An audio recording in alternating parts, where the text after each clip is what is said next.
Baik, Assalamualaikum warahmatullahi wabarakatuh. Kami dari kelompok 7 evaluasi pendidikan ingin mempresentasikan tentang hasil materi kami, yakni analisis hasil ulangan dan tindak lanjut. Materi yang pertama akan disampaikan oleh Indah Dwi Noviati. Dipersilahkan.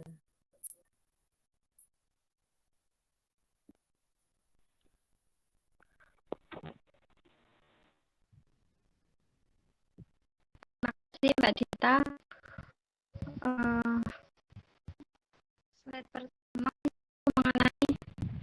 Slide pertama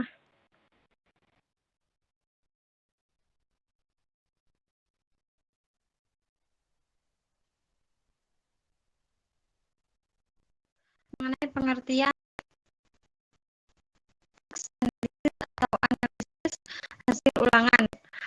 Menurut Arenda 2001, teks analisis atau analisis hasil ulangan adalah cara yang digunakan oleh guru untuk mengidentifikasi akan hakikat sebenarnya dari suatu keterampilan yang terstruktur dan baik yang akan diajarkan oleh guru.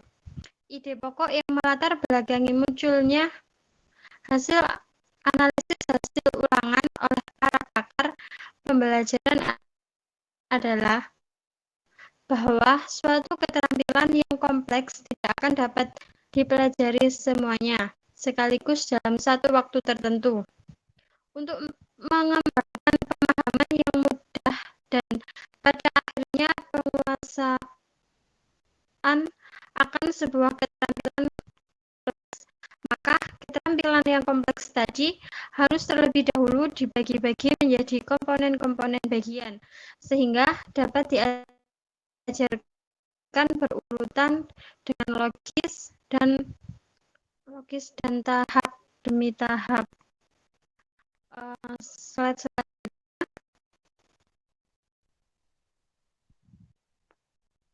mengenai analisis hasil ulangan dapat dilakukan dengan melalui langkah-langkah sebagai berikut.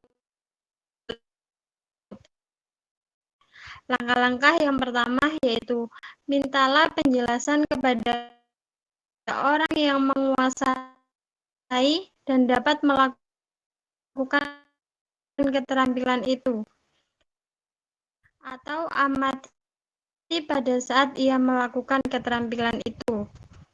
Langkah kedua yaitu bagi-bagilah keterampilan itu menjadi keterampilan-keterampilan bagian, subketerampilan. Langkah ketiga, susunlah keterampilan beberapa keterampilan bagian merupakan prasyarat bagi. Langkah keempat yaitu buatlah yang itu dan kemudian mempersatukannya menjadi keterampilan kompleks yang utuh. Slide selanjutnya, Mbak.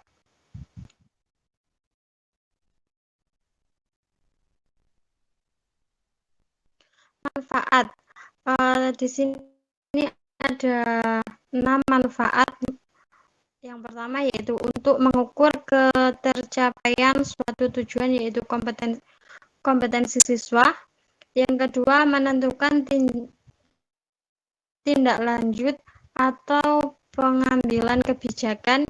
Yang ketiga yaitu menuangkan deskripsi kemajuan belajar peserta didik dalam laporan penilaian. Yang keempat, merencanakan program remedial untuk poin keempat ini bagi siswa yang dirasa kurang mencapai standar seperti KKM. Yang kelima yaitu menyusun program pengayaan, dan yang keenam yaitu penilaian dalam lapor.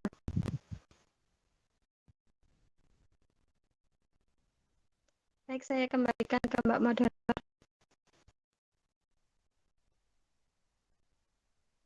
Baik, terima kasih Mbak Indah atas penyampaian materinya.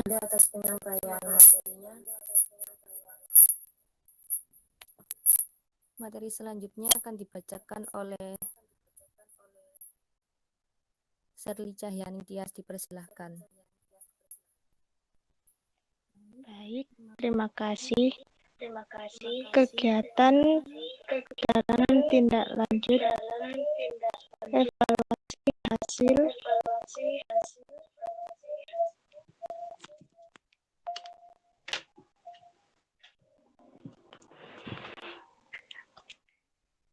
tindak lanjut evaluasi hasil pembelajaran perlu dipahami dilakukan oleh setiap pendidik. Jika laporan hasil evaluasi pembelajaran itu kurang, maka yang harus dilakukan oleh pendidik adalah mengambil kebijakan pendidikan khusus kepada siswa yang bersangkutan dan berdasarkan hasil evaluasi. Inilah seorang guru dapat merancang kegiatan tindak lanjut yang perlu medial maupun berupa penyempurnaan program pembelajaran bagi siswanya.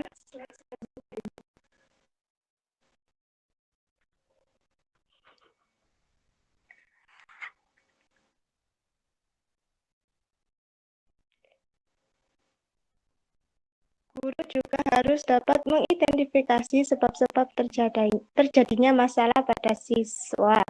Hasil identifikasi digunakan sebagai dasar untuk memberikan bantuan yang diperlukan oleh siswa. Pengalaman empirik menunjukkan bahwa miskonsumsi yang terjadi tidak efektif bila diatasi hanya melalui pemberian informasi atau penjelasan lisan, maka dapat dilakukan remedi dengan melakukan kegiatan atau pengamatan langsung di lapangan dan melatih soal-soal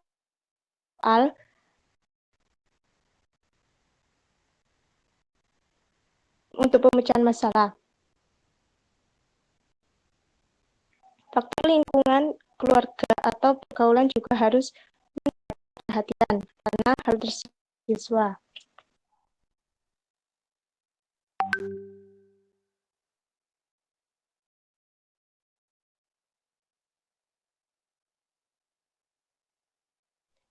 Kegiatan dalam tindak lanjut evaluasi hasil pembelajaran yang pertama, kegiatan tersebut dapat diuraikan berdasarkan langkah-langkah sebagai pertama, kelebihan dan kelemahan laporan hasil evaluasi pembelajaran, yang kedua, tahap pembelajaran dan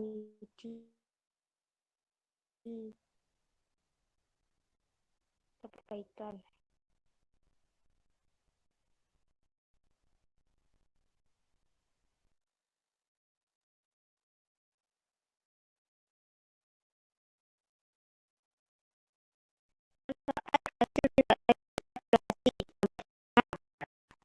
Bagi peserta didik, hasil evaluasi tindak lanjut dapat manfaat untuk yang pertama, membangkitkan minat dan motivasi belajar, B, membentuk sikap yang positif terhadap belajar dan pembacaan, C, membantu pemahaman peserta didik menjadi lebih baik, D, membantu peserta didik dapat memilih metode belajar yang benar, dan yang terakhir, mengetahui kedudukan peserta didik dalam kelas.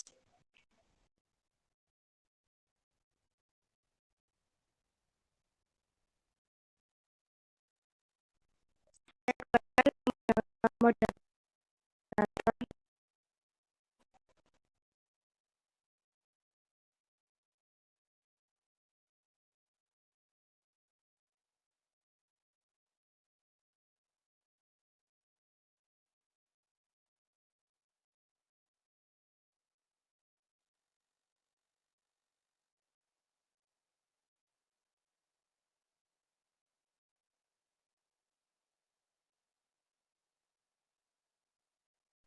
Baik, untuk yang terakhir ini tuh kedua, mendiagnosis peserta didik yang memiliki kelemahan atau kekurangan baik secara perorangan maupun kelompok.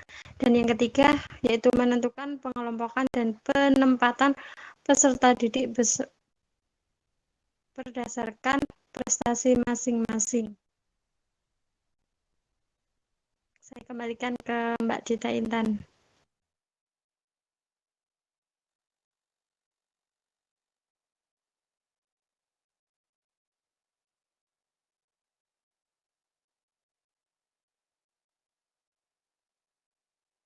Bisa, Mbak.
Izin bertanya, Mbak Dita.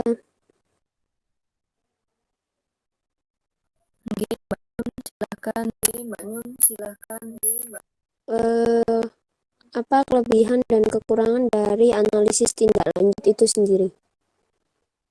Terima kasih. Iya, Mbak Tina.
Baik, saya akan menjawab pertanyaan dari Mbak Dina mengenai kelebihan dari analisis tindak lanjut.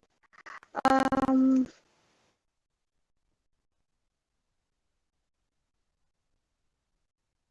Kelebihannya itu dengan adanya analisis tindak lanjut itu kita sebagai guru itu mengetahui terus yang memiliki kesulitan dalam memahami materi, mungkin kelebihan itu mengetahui perkembangan peserta didiknya dalam mata pelajaran itu. Untuk kekurangannya itu mungkin apa ya? Sebentar, Pak.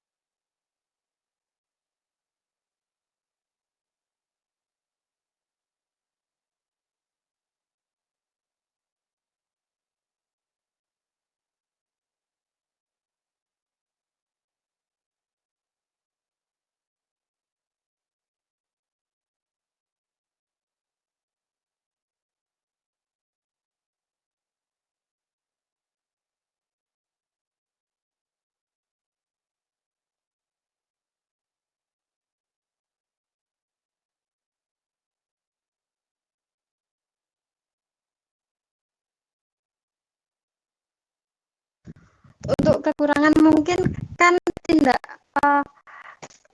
analisis tindak lanjut itu biasanya lebih ke kayak apa ya, Mbak? Mungkin lebih ke nilai gitu ya. Jadi di segi motorik psikomotoriknya itu kurang, itu yang menjadi kekurangan mungkin tindak lanjut. Mungkin kan kalau analisis tindak lanjut itu lebih pada itu, Mbak, ke kognitif begitu. Mungkin Mbak Shirley bisa menambahi.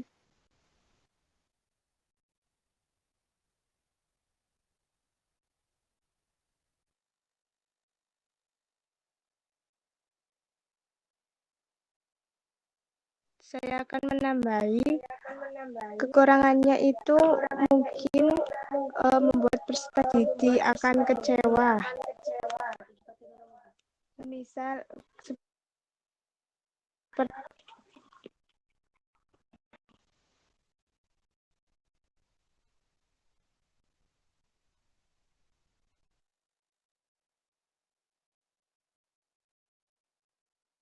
kekurangan itu mungkin membuat peserta didik kecewa akan penilaian kurang itu motivasi dalam belajar.